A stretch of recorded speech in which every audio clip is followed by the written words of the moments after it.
talked about how you would have Trent Williams in your Mount Rushmore. Yeah. Did I hear you correctly? You said he's the best all time? I think he is. What makes him the best all time? Well, I said earlier on that show that I didn't watch football growing up a whole bunch. Obviously, you become very aware of football players, especially your position group. The thing that makes Trent the greatest of all time is how smooth and effortless he makes the hardest job in the world look. Like, people say that offensive line is like the second hardest job in the field, or third hardest behind corner and quarterback. But to watch him effortlessly take on bull rushes, the sustainability of being able to play basketball with guys from a lateral foot standpoint, his hand placement, the savviness on backside cutoffs to push guys down and make gaping holes. He picks and chooses his shots as well. He's kind of like Chris Kyle as a sniper, dude. Like, he knows exactly when to pull the trigger on guys. I think he is my go-to. Do you think, because like you mentioned the backside move, I know exactly what you're talking about. It's like that cross chop snatch. Yeah. And he gets these 300-pound dudes on the ground like that. Do you think he kind of plays offensive line like a defensive lineman in terms of like setting up his moves, setting up game? I think anybody who is very successful in the offensive line category, especially in the tackle, because you're on an island much more often, you learn your own artistry in that. Like, you have your couple of moves that are unique to you and how you kind of go about it. For me, it was like I had a very unique jump set, the way I went about my jump set. His, with the backside cutoffs for him, it's very like, you can only do it so many times. You have to have a penetrating defensive lineman. You have to make sure he's coming off the ball, shooting the gap in a lot of ways. But the way he does it, like, if you mess up that play, you're going to get the whole entire play blown up. So I think that is a very defensive line mentality. There's an artistry that goes with offensive line that I think people don't necessarily see. Lane possesses that. Penei Sewell. A lot of these guys possess the ability to like make it uniquely their own, and I think Trent was a huge part of like starting that.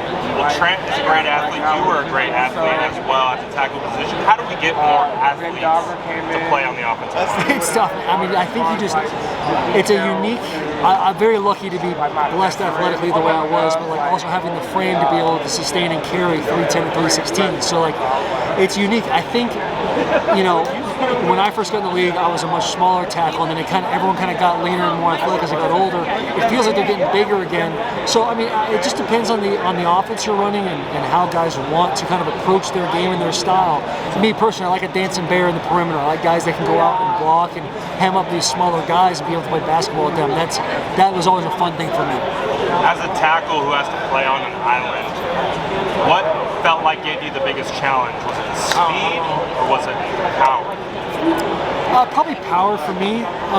It just depends. If guys possessed enough speed and enough power, that was harder for me than guys that possessed a lot of speed or a lot of power, but not the other. I would watch guys and I would take away their fastball essentially. Like, if a guy's a speed rusher gets out, I'm going to get back and play basketball with you. I'm going to take away your outside rush, invite you inside a couple times to make you go down the middle. With a big guy, I would go to a jump set more. I would make sure I was safe if I'm on the man side, and I would really focus on like, how do I take away you gathering momentum into a power rush? With me, I got these little stick legs. Like, I did whatever I could. I could squat a lot back in the day, but my legs were never that big. So it was basically using take away their fastball, so I now hold the advantage. Yeah, that makes sense. Switching gears a little bit, who is the better beer chugger, you or George Kittle? Well, that's already been proven, me.